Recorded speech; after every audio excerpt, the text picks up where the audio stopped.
Yes guys, how's it going? Welcome back to Toon Tuesdays, your weekly roundup of Newcastle United news. This is a series that I have been doing for years now, and basically we just go through all of the news in the world of Newcastle United. And I know loads of you guys watch this video every week, but still haven't scrolled down just a little bit and hit that big red button. It's free to do so, it really helps the channel, and it means you guys won't miss any future videos. So if you could, hit that big subscribe button, it would really help daily Newcastle content on the channel now, so be sure not to miss out. Some great news for Nick Pope, who won the Fun 88 Player of the Month award. That was actually fan voted as well, so the Newcastle fans voted Nick Pope as their Player of the Month.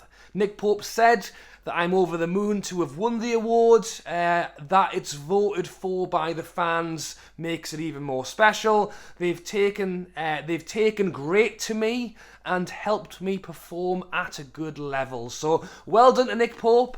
I think it came, possibly at a good time for him as well. He had, not the greatest of time away with England, but for Newcastle has been brilliant. Dubravka's over at Manchester United not getting a game. I've said that now. I don't think he will, to be honest. I was going to say they'll probably play him at the weekend against us and he'll do fantastic, but he's not really been getting anywhere near it, which has, raised a few question marks, I think, for a lot of people of why did he go if he's not even getting anywhere near the squad, never mind the subs bench. But yeah, well done to Nick Pope. Congratulations to him, and some great news for the Newcastle women's team, who have now announced their next game at St James's Park to be the 27th of November at 2 p.m. So that's a Sunday. Tickets are £3 for adults. It's over the World Cup break, and there are World Cup games on that day, but not England. England actually play on the Friday night against the USA. And then the Newcastle women's team play on the Sunday. So you've got plenty of time to get over your hangover from the Friday night when England secure their move into the next round, because that is the final group game, so we will know what's going on from then. But it's great news for the women to be back at St James's Park. We'll get onto it in a moment, but Amanda Staveley has spoken a lot about how she hopes to really try and push the women's team, and it's great to see, and they really want to try and break the record for women's football in a stadium as well. So £3 to go. Get yourself down, especially over the World Cup over in Qatar, unless you're going there.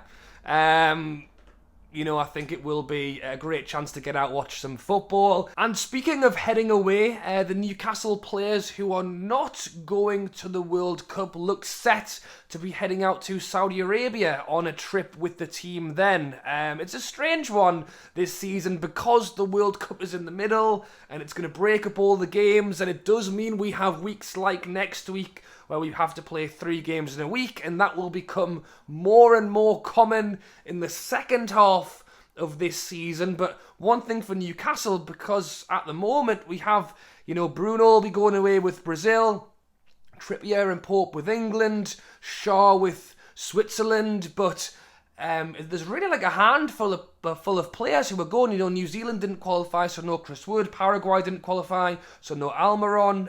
It doesn't look like Joey will be with Brazil. Botman, I don't think, will get the call up with the Netherlands. So there is, some players going away, but the majority of the squad will technically have about a month's break. And when you look in the league at most of the teams that are currently ahead of us, they will have a lot more players that go away than we do. So as much as it will be an interesting one to see how we kind of fare with not the biggest of squads, I know I've mentioned that we're firing in the right direction right now, but generally maybe a little light on the ground in some positions, how we fare in these weeks where we have multiple games. But one thing we will get is a bit of a break through the middle of the season, and they are looking to go out to Saudi Arabia during that time. We've already seen it done before. Obviously it's a great commercial opportunity for Newcastle, but it's also a great chance to go out and play some warm weather football as well. It worked great last time, it built some morale last time,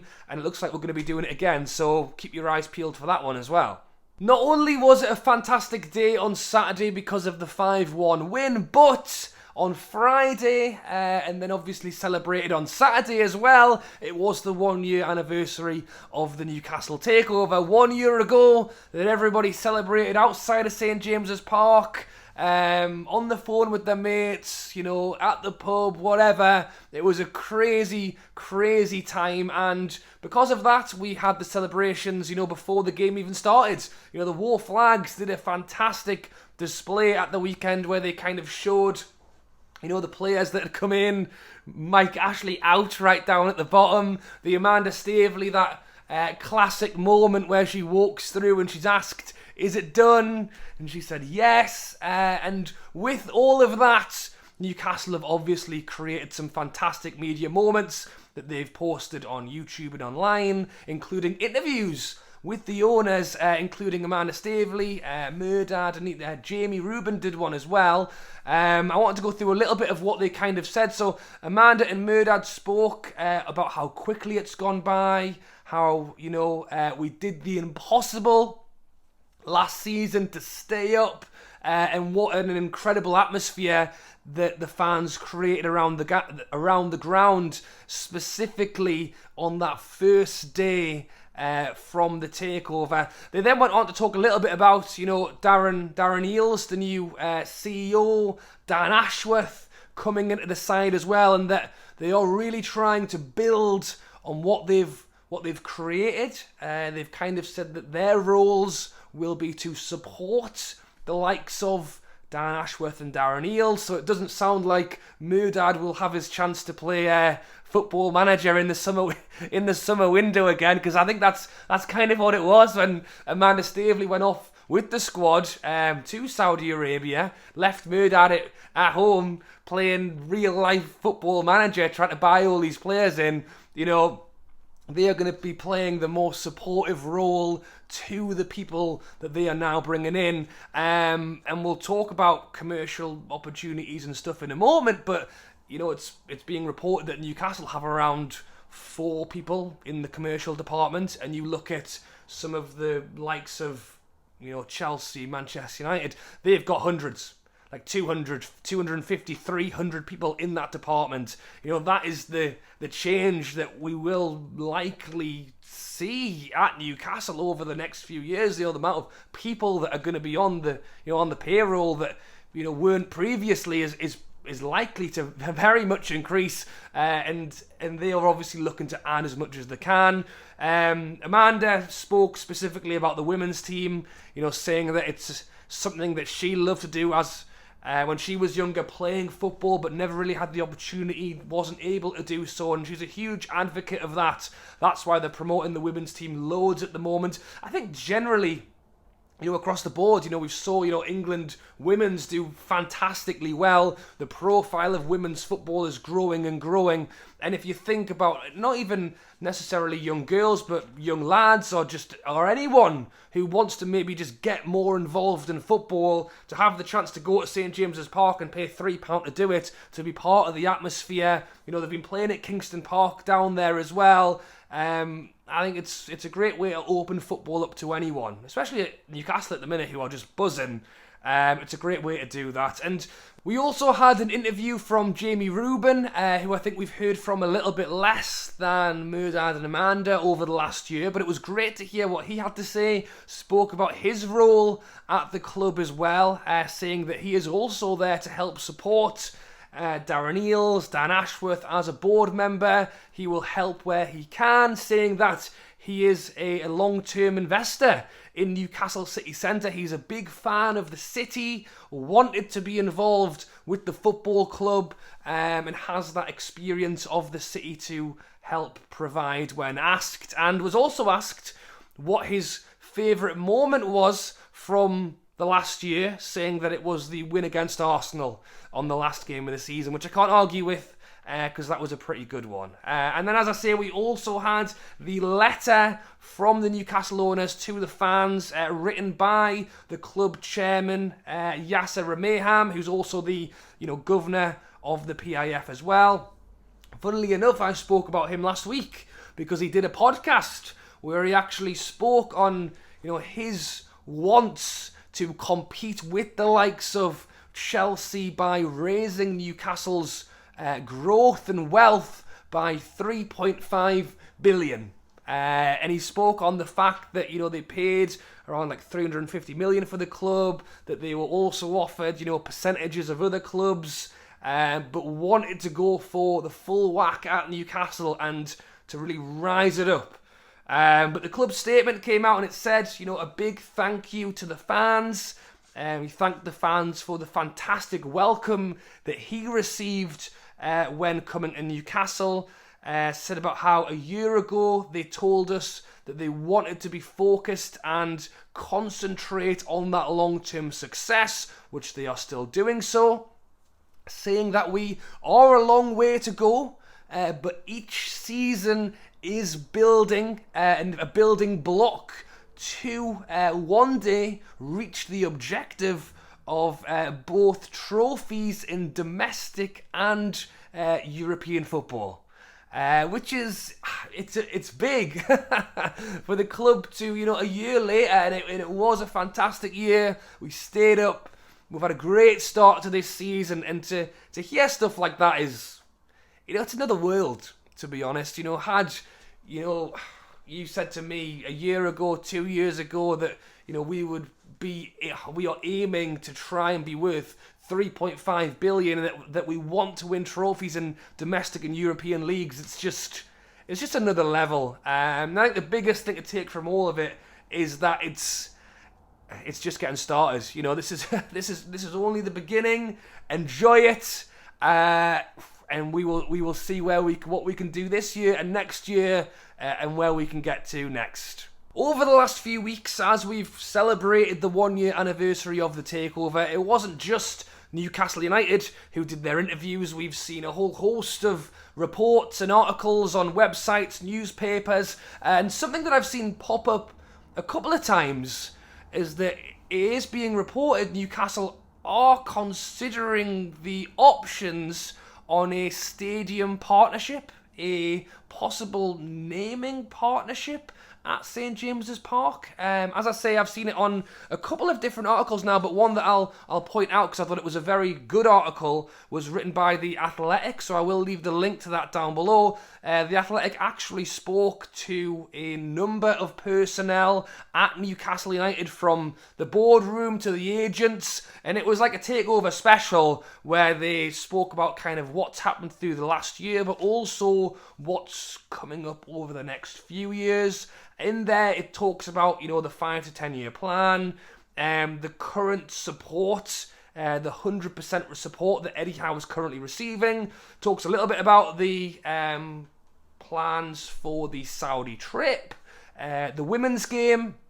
It talks about, the 3.5 billion growth and investment, and it also mentions the fact that the club are currently mulling over a potential stadium partner at St James's Park, which got my attention, to be honest, and I thought I would, of all the points that were listed, I thought for Toon Tuesdays, this is the one that I wanted to hear from you guys on, because it wasn't something that had really crossed my mind, to be honest. I do remember back when the takeover went through and people spoke about the fact that we would see change. Could that be something that changed the name at St James's Park or a new stadium? But generally that had all kind of gone away. Murdad said that they did not plan on moving stadiums, but you think about the fact that, Yasser is saying he wants to raise the club worth as high as 3.5 billion.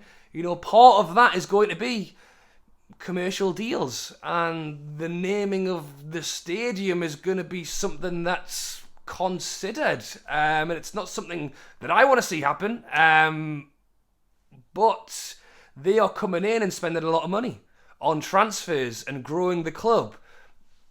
I'm sure they're doing that because they want to see Newcastle succeed, but they're also doing that because they want to put their name out there as well, and putting their name across the front of a stadium is a big way to do that. Now, thankfully, it was also being reported that supporters will be consulted before any contentious commercial decisions, which sounds a lot more like Amanda and Murdad, who have spoken a lot about the fans in their interviews, being reported there that effectively Newcastle fans would get the chance to agree or disagree to any major commercial partnerships that are coming in.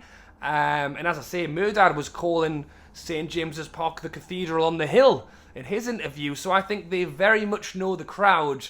I don't imagine when we're going to wake up tomorrow and it's going to be called something different, but it's being reported that it is still on the table, but it's also being reported that the Newcastle fans could well have a say in what happens. And we saw what happened when the previous ownership changed the name of the stadium. It didn't go down particularly well. I think the relationship wasn't there anymore regardless, was it? And funnily enough, I'll say allegedly, because I don't 100% know this, but I believe that when Wonga became the sponsor, they were actually offered the opportunity to call it the Wonga Stadium, and that they were actually the ones who changed it back to St James's Park.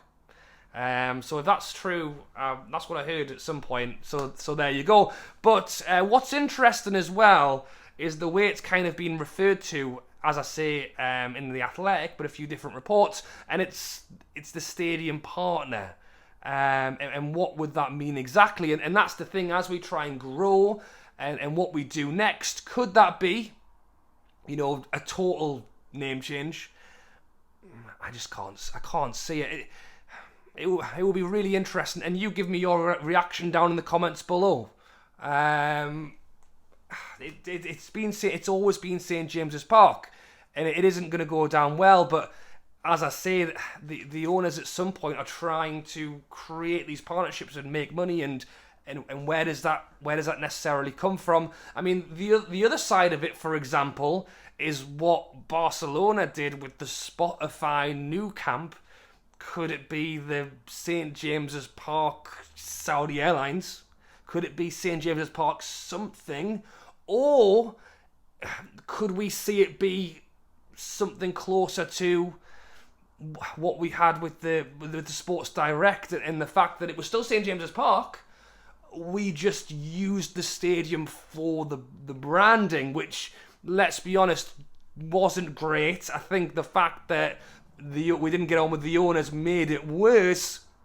Could it be done, in a way that it isn't so brash and it isn't so covering of the stadium, but still remaining in the identity of St James's Park, but potentially using the spaces to promote other commercial brands? I think on purpose, because of what happened with the previous ownership, we haven't heard anything. I think they've done that on purpose. I think they've left it on purpose because they know how close to home it has all been for the Newcastle fans. But to say that we would never put branding up in the stadium again, I think is very unlikely. I think we'll do something. And if you had to pick from that list that I've kind of just played out there, I think that's probably the best of the options. But let me know your thoughts down below. As I say, it is an interesting point that's been raised across a few different articles, and as I say, I mean, there's so much going on right now, isn't there? I mean, in a way, I wouldn't necessarily say anything's really ruled out. I mean, Murdad has said that we aren't going to move stadium, that he wants to stay at St James's Park. That is the plan, but at the same time, the big guys upstairs are going to also have their views as well, and it'll be interesting to see what gets passed down. But one of the big things there as well is that they are fully aware of where the fan base are, and that I would very much doubt they would put something like that through. I can't see it happening. I think that the fan fallout would be too high. But let me know your thoughts down below on that one. And there you have it, guys. I hope you have enjoyed this week's Toon Tuesdays. If you haven't already, be sure to subscribe. As I say, get down there, hit the big red button. It's free. It costs you nothing, and you get notified every time I post a video. Quite an interesting episode today. Some great news with the takeover, with the win, but also a little bit of question marks on what's going to come next. So let me know your thoughts on all of that down in the comments below. Thank you for watching as always, guys. Have a great week. Be sure to look out for content throughout the whole of this week as we lead into the Manchester United game at the weekend, Everton in the midweek, and then Spurs the week after. All right, guys, thanks for watching, and I'll catch you later.